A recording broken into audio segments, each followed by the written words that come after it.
സ്നേഹം നിറഞ്ഞ സഹോദരി സഹോദരന്മാരെ, ഏതാനും നിമിഷങ്ങൾക്കുള്ളിൽ നമ്മോടൊപ്പമായിരിക്കുന്ന നമ്മുടെ പ്രിയപ്പെട്ട ഡീക്കൻ വിപിൻ മാത്തൂറിന്റെ ജീവിതത്തിൽ കർത്താവ് വലിയ ഒരു കാര്യം ചെയ്യാൻ പോവുകയാണ്. കുറച്ച് നിമിഷങ്ങൾക്കുള്ളിൽ ഇദ്ദേഹത്തിന്റെ ജീവിതത്തിന്റെ തന്നെ അർത്ഥവും ലക്ഷ്യവും മാറും. ഇദ്ദേഹത്തിന്റെ ജീവിതത്തിന്റെ കെട്ടും മട്ടും മാറാൻ പോവുകയാണ്. ഇന്ന് വരെ ഒരു കുടുംബത്തിൻ്റെതായിരുന്ന, ഒരു സമൂഹത്തിൻ്റെതായിരുന്ന, ലോകത്തിൻ്റെതായിരുന്ന ഡീക്കൻ വിപിനെ ഇന്ന് കർത്താവ് സ്വന്തമാക്കാൻ പോവുകയാണ്. ഡീക്കന്റെ ജീവിതത്തിന്റെ ഉടമസ്ഥാവകാശം ഇന്നു മുതൽ വീട്ടുകാർക്കോ നാട്ടുകാർക്കോ അല്ല, മറിച്ച് ദൈവത്തിനാണ്. ഡീക്കൻ വിപിന്റെ ജീവിതത്തിലെ ഉടമസ്ഥാവകാശം കൈമാറ്റം ചെയ്യപ്പെടുകയാണ്. ദിവംഗതനായ പരിശുദ്ധ മാർപ്പാപ്പ ബെനഡിക്ട് 16 പൗരോഹിത്യത്തെ കുറിച്ച് പറഞ്ഞത്, പൗരോഹിത്യം എന്നത് ഉടമസ്ഥന്റെ കൈമാറ്റമാണ് എന്നാണ്. ലോകത്തിൽ നിന്നും വൈദികാർത്തിയെ കർത്താവ് എടുത്ത് തന്റെ സ്വന്തമാക്കുന്നു. അങ്ങനെ കർത്താവിൻ്റെതായി വൈദികാർത്തി മാറുന്നതാണ് പൗരോഹിത്യത്തിൽ സംഭവിക്കുന്നത്. നമ്മുടെ പ്രിയപ്പെട്ട ഡീക്കന്റെ ജീവിതത്തിൽ ഇന്ന് കർത്താവ് ഇത് ചെയ്യാൻ പോവുകയാണ്. ഇനി മുതൽ ഡീക്കൻ കർത്താവിന്റെ സ്വന്തമാണ്. യെശയ്യായുടെ പുസ്തകം 43 അധ്യായം 1 വചനത്തിൽ കർത്താവ് പറയുന്നു, യാക്കോബെ നിന്നെ സൃഷ്ടിക്കുകയും ഇസ്രായേലിനെ നിന്നെ രൂപപ്പെടുത്തുകയും ചെയ്ത കർത്താവ് അരുളി ചെയ്യുന്നു, നീ ഭയപ്പെടേണ്ട, ഞാൻ നിന്നെ രക്ഷിച്ചിരിക്കുന്നു, നിന്നെ പേര് ചൊല്ലി വിളിച്ചിരിക്കുന്നു, നീ എന്റേതാണ്. വളരെ ശക്തവും വ്യക്തവുമായ ഒരു അവകാശവാദമാണ് ഇസ്രായേലിനെ കുറിച്ച് കർത്താവ് മുന്നോട്ട് വയ്ക്കുന്നത്. ഇന്ന് ഈ ഡീക്കനോടും കർത്താവ് ഇതാണ് പറയുന്നത്, നീ എന്റേതാണ്. വിശുദ്ധ പൗലോസ് ശ്ലീഹ ഫിലിപ്പിയർക്കെതിരെ ലേഖനം 3 അധ്യായം 12 വചനത്തിൽ പറയുന്നു, കർത്താവായ യേശുക്രിസ്തു എന്നെ സ്വന്തമാക്കിയിരിക്കുന്നു. അതിനാൽ ആ ക്രിസ്തുവിന് വേണ്ടി ജീവിക്കാനായി ഞാൻ നിരന്തരം പരിശ്രമിച്ചുകൊണ്ടിരിക്കുന്നു. കർത്താവ് സ്വന്തമാക്കുന്നവനാണ് പുരോഹിതൻ. ഇന്ന് നമ്മുടെ പ്രിയപ്പെട്ട ഡീക്കൻ വിപിനെ കർത്താവ് സ്വന്തമാക്കാൻ പോവുകയാണ്. ഇനി മുതൽ ഈ ഡീക്കന്റെ അല്ലെങ്കിൽ വൈദികനാകാൻ പോകുന്ന ഇദ്ദേഹത്തിന്റെ ജീവിതത്തിന്റെ അർത്ഥം കർത്താവാണ്. കർത്താവാണ് സമ്പത്ത്, കർത്താവാണ് അവകാശം, കർത്താവാണ് ഓഹരി. സംഖ്യയുടെ പുസ്തകം 18 അധ്യായം 20 വചനത്തിൽ പുരോഹിതനായ അഹരോനോട് കർത്താവ് പറഞ്ഞു, ഇസ്രായേലിന്റെ ഭൂമിയിൽ നിനക്ക് അവകാശം ഉണ്ടായിരിക്കുകയില്ല, അവരെ പോലെ നിനക്ക് ഓഹരിയും ലഭിക്കുകയില്ല. ഞാനാണ് നിന്റെ അവകാശം, ഞാനാണ് നിന്റെ ഓഹരി. ഇന്ന് പ്രത്യേകമായി ഡീക്കൻ വിപിനോട് കർത്താവ് പറയുകയാണ്, ഞാനാണ് നിന്റെ അവകാശം, ഞാനാണ് നിന്റെ ഓഹരി. ഈ ഭൂമിയിൽ ഒന്നും നേടിയെടുക്കാൻ വേണ്ടിയല്ല കർത്താവ് പുരോഹിതരെ വിളിക്കുന്നത്, മറിച്ച് ദൈവത്തെ നേടാൻ വേണ്ടിയാണ്, ദൈവത്തെ സ്വന്തമാക്കാൻ വേണ്ടിയാണ്. ദൈവത്താൽ സ്വന്തമാക്കപ്പെട്ട പുരോഹിതാർത്ഥികൾ ദൈവത്തെ തിരിച്ചു സ്വന്തമാക്കുമ്പോഴാണ് പൗരോഹിത്യത്തിന് അർത്ഥം കൈവരുന്നത്. ഇന്ന് നമ്മുടെ മുമ്പിൽ കർത്താവ് ഈ പ്രവൃത്തി ചെയ്യാൻ പോവുകയാണ്. ഈ ലോകത്തിൽ നിന്ന്, കുടുംബത്തിൽ നിന്ന്, ഈ നാട്ടിൽ നിന്ന് കർത്താവ് ഈ പ്രിയപ്പെട്ട മകനെ തന്റേതാക്കി മാറ്റുന്നു. ഈ പ്രക്രിയയെ കുറിച്ച്, ഇതിനുശേഷം ഈ പുരോഹിതൻ എന്താണ് എന്നതിനെ കുറിച്ച് ഇന്ന് നാം വായിച്ചു കേട്ട 4 വായനകളും നമ്മെ ഓർമ്മപ്പെടുത്തുന്നു. ഇന്ന് നാം വായിച്ചു കേട്ട ആദ്യത്തെ വായന പുറപ്പാടിന്റെ പുസ്തകം 3 അധ്യായം 1 മുതൽ 10 വരെയുള്ള വചനങ്ങളാണ്. മോശയെ കർത്താവ് വിളിക്കുന്നു. കത്തിയെരിയുന്ന മുൾപ്പടർപ്പിൽ നിന്നാണ് മോശയോട് കർത്താവ് സംസാരിച്ചത്. നമുക്കറിയാവുന്നതുപോലെ അഗ്നി ദൈവ സാന്നിധ്യത്തിന്റെ പ്രതീകമാണ്. പുറപ്പാടിന്റെ പുസ്തകം 13 അധ്യായം 21 വചനത്തിൽ ഇസ്രായേൽ ജനത്തെ വഴി നടത്താൻ വേണ്ടി രാത്രി അഗ്നിസ്തംഭത്തിൽ കർത്താവ് അവരെ അനുഗമിച്ചു. അഗ്നി ദൈവ സാന്നിധ്യത്തിന്റെ പ്രതീകമാണ്. ഈ അഗ്നി കണ്ടപ്പോൾ മോശ അങ്ങോട്ട് അടുത്തു ചെല്ലുകയാണ്. നാം ഇവിടെ ശ്രദ്ധിക്കേണ്ട ഒരു കാര്യമുണ്ട്. ജീവിതത്തിലെ സാധാരണ കാര്യം ചെയ്തുകൊണ്ടിരിക്കുന്നതിനിടയിൽ ദൈനംദിന കാര്യങ്ങൾക്കിടയിൽ ഇടപെട്ടിരിക്കുന്നതിനിടയിലാണ് ദൈവത്തിന്റെ വെളിപാടുണ്ടാകുന്നത്. അമ്മായപ്പന്റെ ആടുകളെ മേയ്ക്കുകയായിരുന്നു. ദേവാലയത്തിൽ പ്രാർത്ഥിച്ചുകൊണ്ടിരിക്കുകയായിരുന്നില്ല, ധ്യാനിക്കുകയായിരുന്നില്ല. മറിച്ച് ജീവിത കർത്തവ്യങ്ങൾ നിർവഹിക്കുന്ന സമയത്താണ് ഈ അപ്രതീക്ഷിതമായ വിളി മോശയ്ക്ക് ലഭിക്കുന്നത്. നമ്മുടെ ജീവിതത്തിൽ കർത്താവ് ഇടപെടുന്നത് സാധാരണ കാര്യങ്ങളിലൂടെയുമായിരിക്കും. പലപ്പോഴും വലിയ അത്ഭുതങ്ങളിലൂടെയോ വലിയ സംഭവങ്ങളിലൂടെയോ അല്ല ദൈവം സംസാരിക്കുക, മറിച്ച് നമ്മുടെ അനുദിന ജീവിതത്തിലെ ചെറിയ ചെറിയ കാര്യങ്ങളിലൂടെയാണ്. അത് മനസ്സിലാക്കാൻ നമ്മൾ ഒരുങ്ങിയിരിക്കണമെന്ന് മാത്രം. മോശ അപ്രകാരമുള്ളവനായിരുന്നു. ആ ആട്ടിടയന്മാരെ മേയിക്കുന്നതിനിടെ, ആടുകളെ മേയിക്കുന്നതിനിടയിലും ഈ ദൈവ സാന്നിധ്യം തിരിച്ചറിയാൻ, ദൈവത്തിന്റെ വെളിപ്പെടുത്തൽ തിരിച്ചറിയാൻ മോശയ്ക്ക് സാധിച്ചു.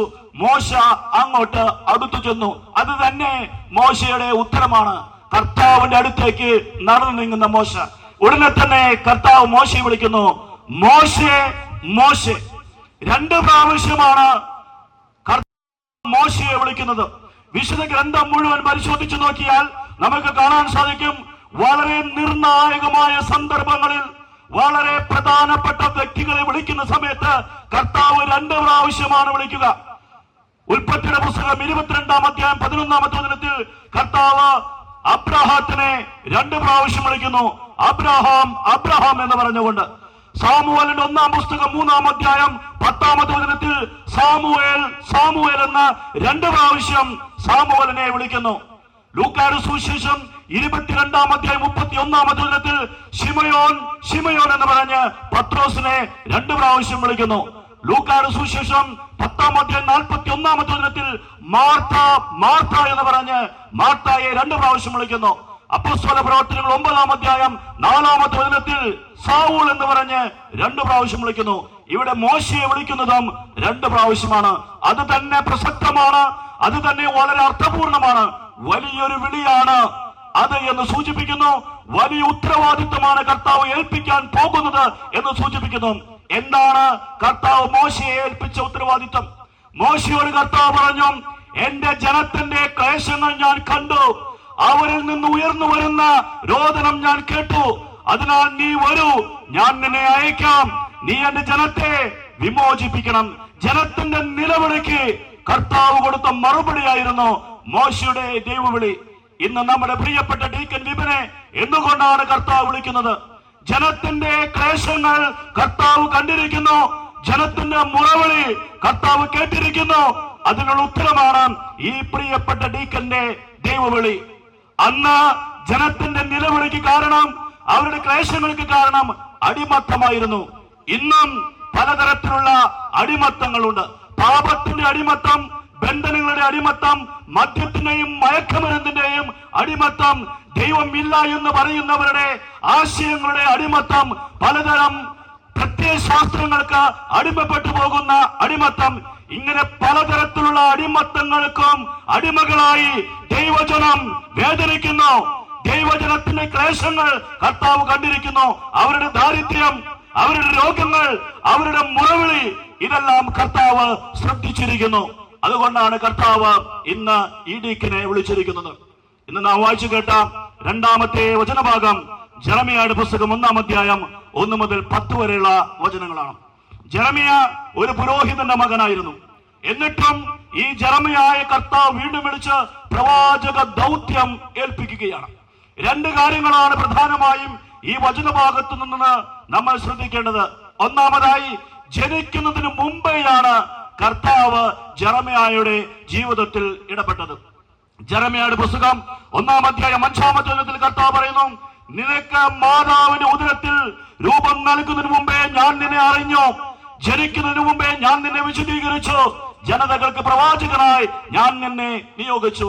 നമ്മുടെ മുമ്പിൽ ഇരിക്കുന്ന ഈ പ്രിയപ്പെട്ട ഡീക്കൻ വിപിൻ മാഥൂരിനെ കർത്താവ് കണ്ടതും വിളിച്ചതും സ്വന്തമാക്കുന്നതും ഇന്നല്ല, ഈ 2025 ഡിസംബർ 30-നല്ല.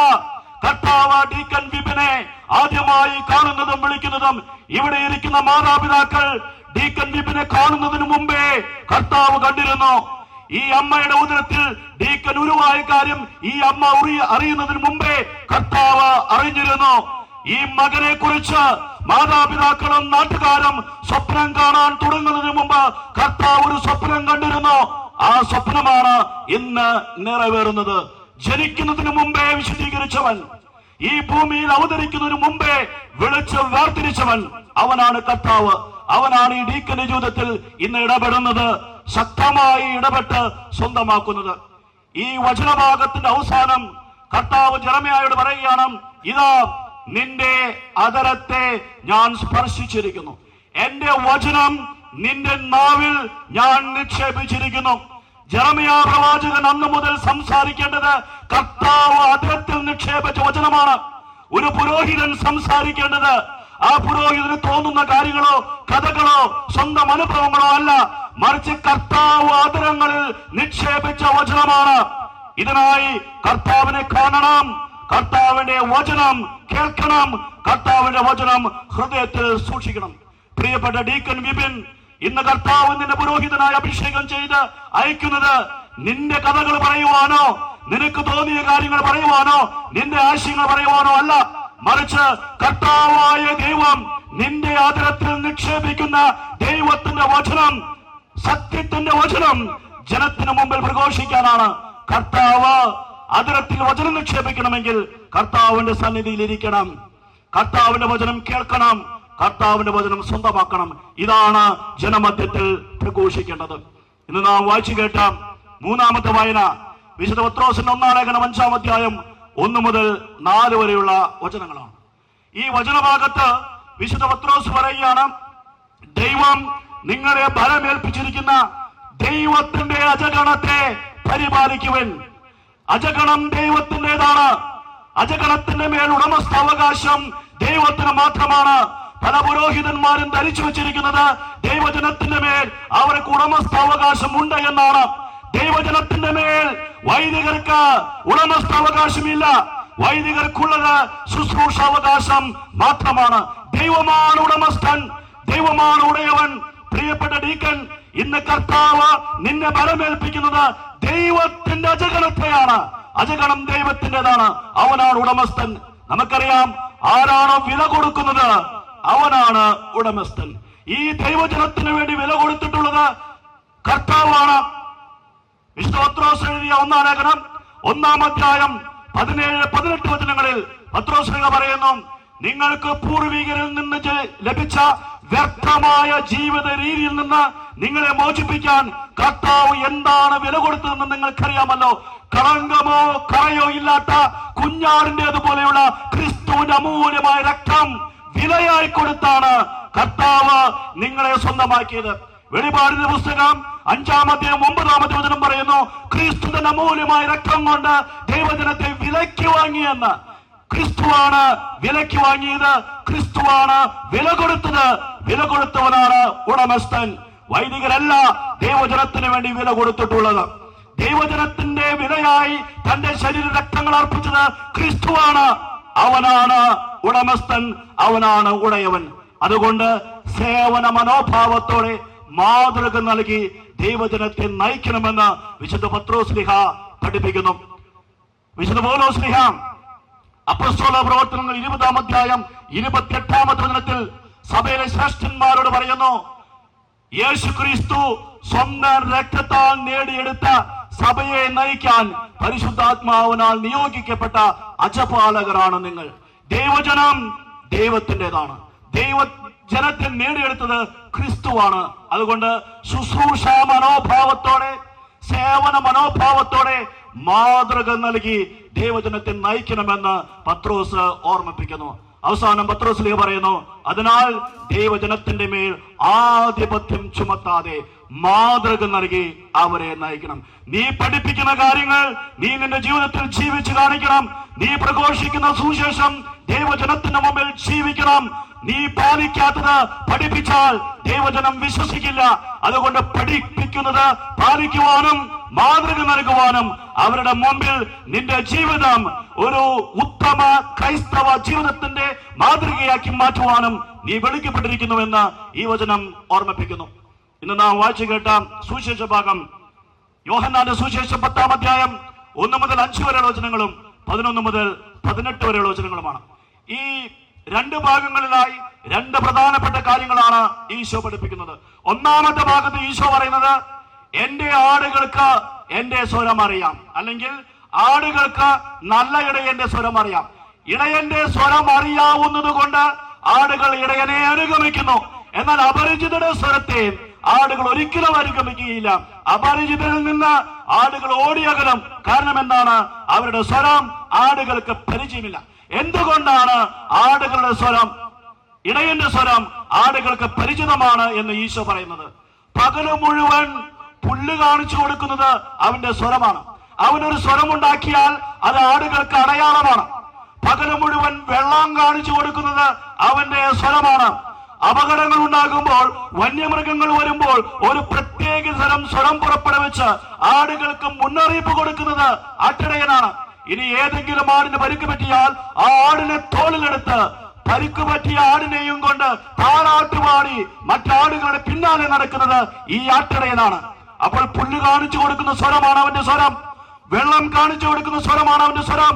അപകടങ്ങളിൽ മുന്നറിയിപ്പ് നൽകുന്ന സ്വരമാണ് അവന്റെ സ്വരം.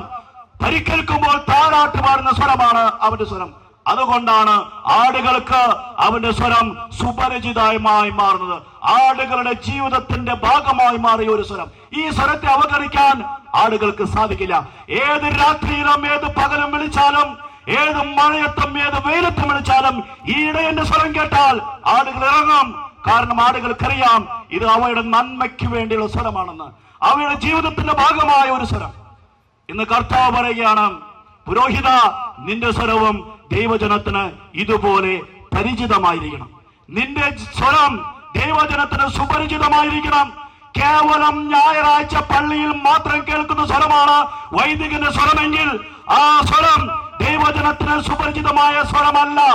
പള്ളിയിൽ മാത്രം കേൾക്കുന്ന സ്വരത്തെ ദൈവജനം അനുഗമിക്കണമെന്നില്ല. കാരണം ഈശോ പറയുന്നു, അപരിചിതമായ സ്വരത്തിൽ നിന്ന് ആടുകൾ ഓടിയകലും. ഒരു പുരോഹിതന്റെ സ്വരം ഞായറാഴ്ച പള്ളിയിൽ മാത്രമല്ല കേൾക്കേണ്ടത്, കുടുംബങ്ങളിൽ കേൾക്കണം, അവരുടെ രോഗശൈലിയിൽ കേൾക്കണം, അവരുടെ വേദനയുടെ നാളുകളിൽ കേൾക്കണം, അവരുടെ തകർച്ചയുടെ നാളുകളിൽ കേൾക്കണം. അങ്ങനെ അവരുടെ ജീവിതത്തിന്റെ ഭാഗമായി ഒരു വൈദികന്റെ സ്വരം മാറണം.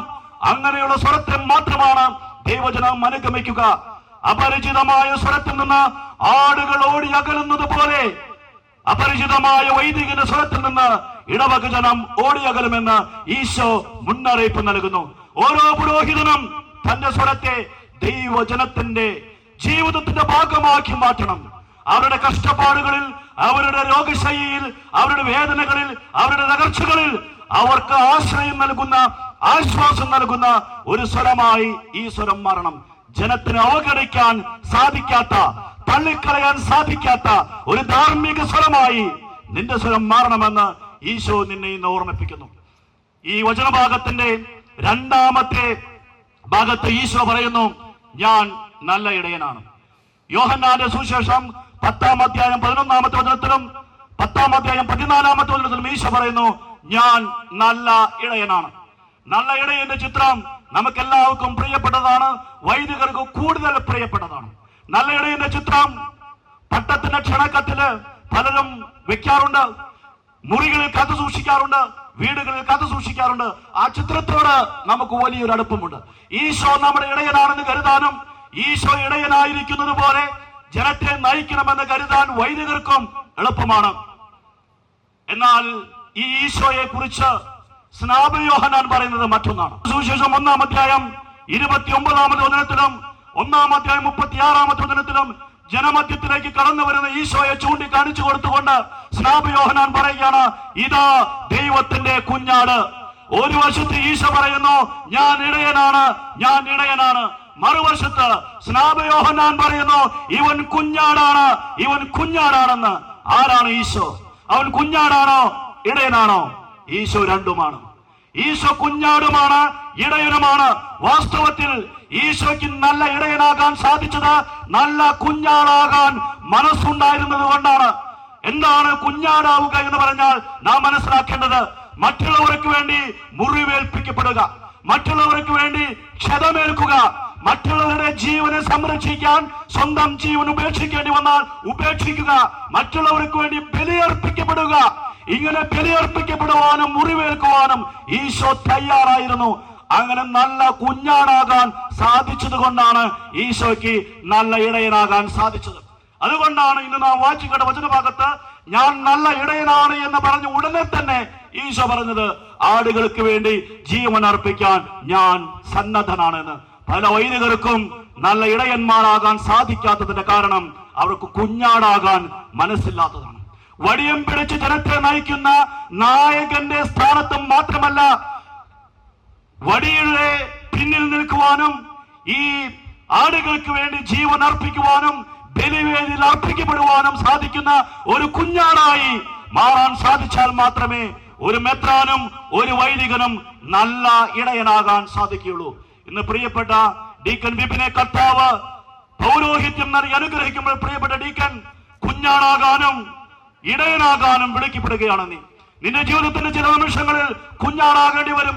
ഒരു കുഞ്ഞാടിനെ പോലെ മുറിവേൽപ്പിക്കപ്പെടുമ്പോൾ, ഒരു കുഞ്ഞാടിനെ പോലെ ക്ഷതമേൽക്കേണ്ടി വരുമ്പോൾ, ത്യാഗം സഹിക്കേണ്ടി വരുമ്പോൾ മുറവിളി കൂട്ടരുത്, വിലപിക്കരുത്, ആരെയും പഴിക്കരുത്.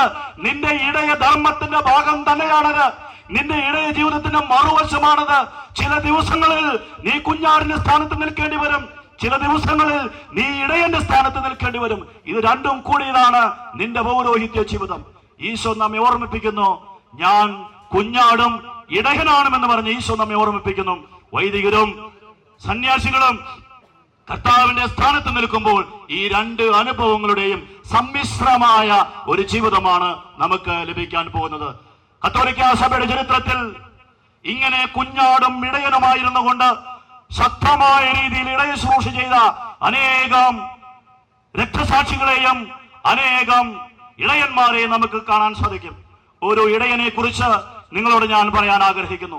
എൽ സാൽവദോർ എന്ന് പറയുന്ന തെക്കേ അമേരിക്കൻ രാജ്യത്തിൽ ശുശ്രൂഷ ചെയ്തിരുന്ന ഓസ്കാർ റൊമേറോ എന്ന് പറയുന്ന ആർച്ച് ബിഷപ്പ് ഓസ്കാർ റൊമേറോ 1917 ജനിച്ചത്. അദ്ദേഹം സാൻ സാൽവദോർ എന്ന് പറയുന്ന അതിരൂപതയുടെ മെത്രാപോലിത്തയായിരുന്നു. അദ്ദേഹം അവിടെ ഉത്തരവാദിത്വം ഏറ്റെടുക്കുമ്പോൾ ആ രൂപത വളരെയധികം ധാർമ്മികമായി അധപതിച്ച ഒരു രൂപതയായിരുന്നു. മയക്കമരുന്നിന്റെയും മദ്യത്തിന്റെയും പിടിയിലായിരുന്നു ദൈവജനം മുഴുവൻ. ദൈവജനത്തെ മുഴുവൻ മാഫിയക്കാർ കൈയടക്കി വച്ചിരിക്കുകയായിരുന്നു. അവരെ ചൂഷണം ചെയ്യുകയായിരുന്നു. അവിടെ മുതലെടുപ്പിന്റെ രാഷ്ട്രീയമാണ് നിലനിന്നിരുന്നത്. തന്റെ ദൈവജനത്തെ വിമോചിപ്പിക്കണമെന്ന ഉദ്ദേശത്താൽ ഈ ഓസ്കാർ റൊമേറോ എന്ന ആർച്ച് ബിഷപ്പ് തന്റെ പ്രസംഗ പരമ്പര ആരംഭിച്ചു.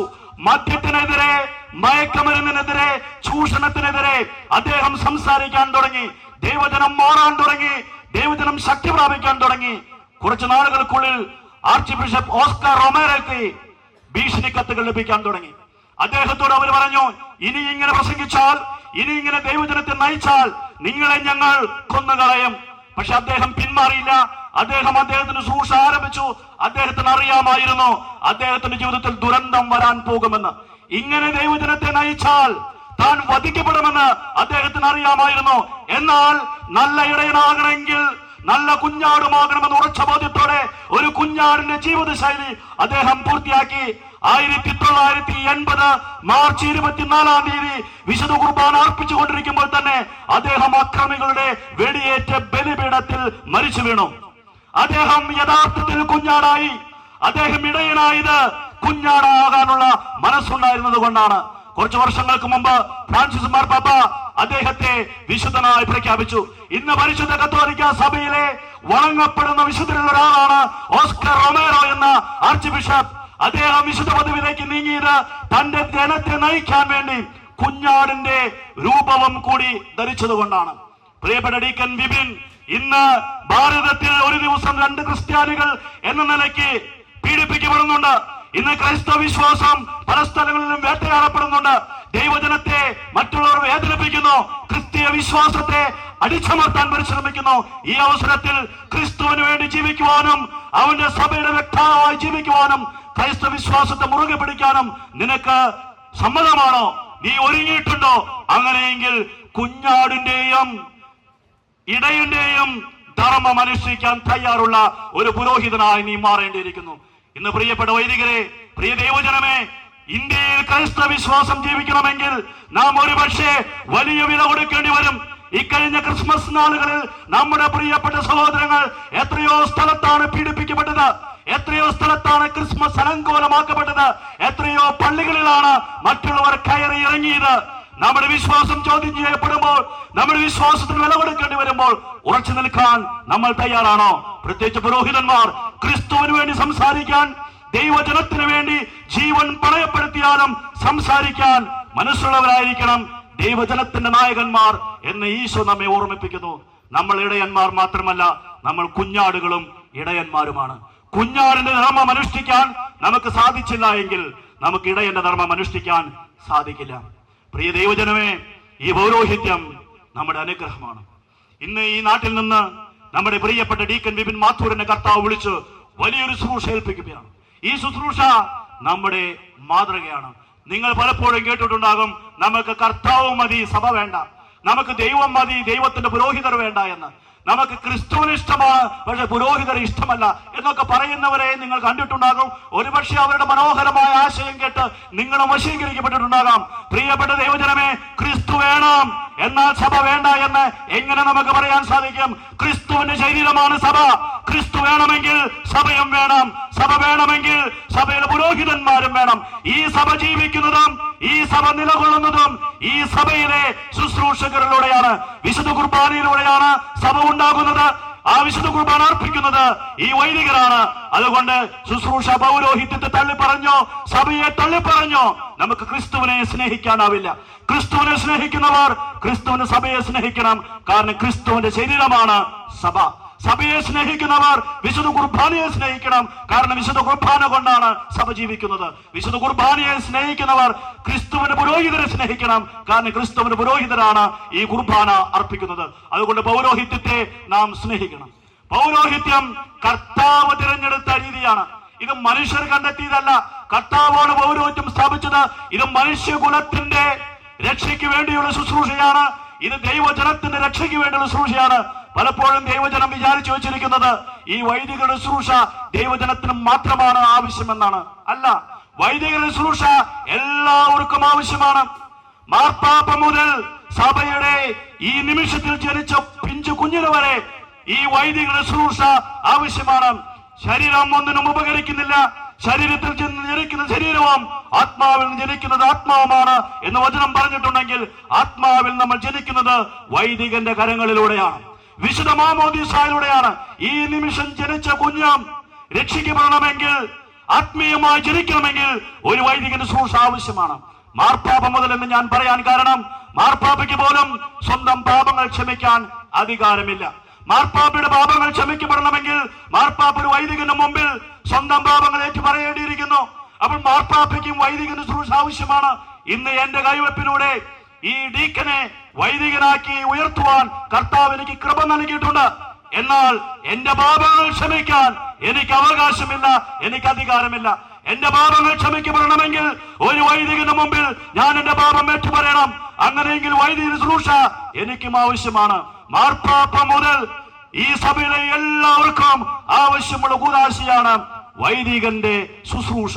അതുകൊണ്ട് ഇത് വൈദികർക്ക് വേണ്ടി മാത്രമുള്ള ഒരു ശുശ്രൂഷയാണ്, അല്ലെങ്കിൽ ദൈവജനത്തിന് മാത്രമാണ് ഇത് വേണ്ടത് എന്ന് കരുതരുത്. ഇത് സഭയുടെ മുഴുവൻ മുതൽക്കൂട്ടാണ്, സഭയുടെ മുഴുവൻ അനുഗ്രഹത്തിന്റെ സാന്നിധ്യമാണ്.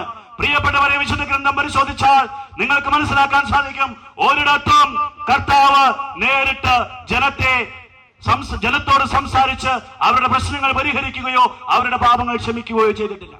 പഴയ നിയമം വായിച്ചു കഴിഞ്ഞാൽ ദൈവജനത്തിന് തെറ്റുപറ്റുമ്പോൾ ദൈവം വിളിച്ചപേക്ഷിക്കുന്നത് കർത്താവിനോടല്ല, ജനം വിളിച്ചപേക്ഷിക്കുന്നത് കർത്താവിനോടല്ല, മറിച്ച് മോശയോടാണ്. മോശയാണ് പിന്നീട് ദൈവജനത്തിന് വേണ്ടി കർത്താവിന് മുന്നിൽ നിലവിളിക്കുന്നത്. സംഖ്യയുടെ പുസ്തകം 14-ാം അധ്യായം 20-ാമത്തെ വചനത്തിൽ ദൈവജനത്തിന് വേണ്ടി പ്രാർത്ഥിച്ച മോശയുടെ പ്രാർത്ഥന കേട്ട് കർത്താവ് മോശയോട് പറഞ്ഞു, നിന്റെ പ്രാർത്ഥന കേട്ട് അവരുടെ പാപങ്ങൾ ഞാൻ ക്ഷമിച്ചിരിക്കുന്നു. ദൈവജനത്തിന്റെ പാപം ക്ഷമിക്കപ്പെട്ടത് മോശയുടെ പ്രാർത്ഥനയിലൂടെയാണ്. വീണ്ടും പുറപ്പാടിന്റെ പുസ്തകം 32-ാം അധ്യായം 30 മുതൽ 35 വരെയുള്ള വചനങ്ങളിൽ വിഗ്രഹാരാധന നടത്തി പാപം ചെയ്ത ദൈവജനം പശ്ചാത്തപിച്ചപ്പോൾ അവർ മോശയുടെ അടുത്തേക്കാണ് ഓടിയത്. മോശയിലൂടെയാണ് അവർ പാപമോചനം തേടിയത്. മോശയിലൂടെയാണ് ദൈവം പാപമോചനം നൽകിയത്. ദൈവം വേണം, എന്നാൽ ശുശ്രൂഷകൾ വേണ്ട എന്നത് വിശുദ്ധ ഗ്രന്ഥത്തിന് ചേരുന്ന രീതിയല്ല. ക്രിസ്തു വേണം, ക്രിസ്തുവിന് സഭ വേണമെന്നത് ദൈവശാസ്ത്രപരമായോ വിശുദ്ധ ഗ്രന്ഥപരമായോ ശരിയല്ല. ക്രിസ്തുവും സഭയും ഉണ്ടായാലും സഭയിലെ ശുശ്രൂഷകർ വേണ്ട എന്ന് ചിന്തിക്കുന്നത് ഒട്ടും ശരിയല്ല. പ്രിയ സഹോദരങ്ങളെ, ഈ പൗരോഹിത്യം നമ്മുടെ നന്മയാണ്. ഈ പൗരോഹിത്യം നമ്മുടെ സഭയുടെ അനുഗ്രഹമാണ്. പുരോഹിതരിലൂടെയാണ് ദൈവജനത്തോട് ദൈവം സംസാരിച്ചിരുന്നത്, അവരുടെ പാപങ്ങൾ ക്ഷമിച്ചിരുന്നത്. അതുകൊണ്ട് അതേ ശൈലി തന്നെയാണ് ഈശോയും പിന്തുടർന്നത്. ഈശോ തന്റെ ശിഷ്യന്മാരോട് പറഞ്ഞു, നിങ്ങൾ ആരുടെയെങ്കിലും പാപം ക്ഷമിച്ചാൽ അവർ ക്ഷമിക്കപ്പെടും. നിങ്ങൾ ആരുടെയെങ്കിലും പാപങ്ങൾ ക്ഷമിക്കാതിരുന്നാൽ അവർ ക്ഷമിക്കപ്പെടുകയില്ല. പുരോഹിതരിലൂടെയാണ് കർത്താവ് ഇങ്ങനെ പ്രവർത്തിക്കുക എന്ന് കർത്താവ് തന്നെയാണ് പറഞ്ഞത്. അതുകൊണ്ട് പൗരോഹിത്യത്തെ നമുക്ക് സ്നേഹിക്കാം, പൗരോഹിത്യത്തിന്റെ നന്മകൾ നമുക്ക് ഉൾക്കൊള്ളാം. ഇന്ന് ഈ ഇടവകയിൽ നിന്ന്, ഈ പ്രദേശത്ത് നിന്ന് കർത്താവ് നമ്മുടെ പ്രിയപ്പെട്ട ഡീക്കൻ വിപിൻ മാത്തൂരിനെ സ്വന്തമാക്കുമ്പോൾ കർത്താവിന്റെ കരങ്ങളിലേക്ക് ഈ മകനെ നമുക്ക് ഏൽപ്പിച്ചു കൊടുക്കാം. ഇന്നു മുതൽ ഈ മകൻ ഈ മാതാപിതാക്കളുടേതോ ഈ ഇടവകയുടേതോ ഈ കുടുംബത്തിൻ്റെതോ അല്ല, കർത്താവിൻ്റെതാണ്. കർത്താവിന്റെ സ്വന്തമാണ്, കർത്താവിന്റെ അവകാശമാണ്. കർത്താവാണ് ഇവന്റെ അവകാശം, ഇവന്റെ ഉടമസ്ഥനും, ഇവന്റെ ജീവിതത്തിന്റെ എല്ലാം എല്ലാം. അങ്ങനെ വലിയൊരു ശുശ്രൂഷ ഏറ്റെടുക്കുന്ന ഈ ഡീക്കൻ വിപിനെ സമർപ്പിച്ച് നമുക്ക് പ്രാർത്ഥിക്കാം. മാതാപിതാക്കളെ പ്രത്യേകമായി നമുക്ക് അഭിനന്ദിക്കാം. അവരുടെ മറ്റൊരു മകനെയും കൂടി ഈ ശുശ്രൂഷയ്ക്കായി ഏൽപ്പിച്ചു കൊടുക്കാൻ അവർ കാണിച്ച ആ വലിയ മനസ്സിനെയും അവരുടെ സമർപ്പണ ബോധത്തെയും നമുക്ക് അഭിനന്ദിക്കുകയും അവർക്ക് വേണ്ടി പ്രാർത്ഥിക്കുകയും ചെയ്യാം. സർവശക്തനായ ദൈവം നമ്മെ സമൃദ്ധമായി അനുഗ്രഹിക്കും.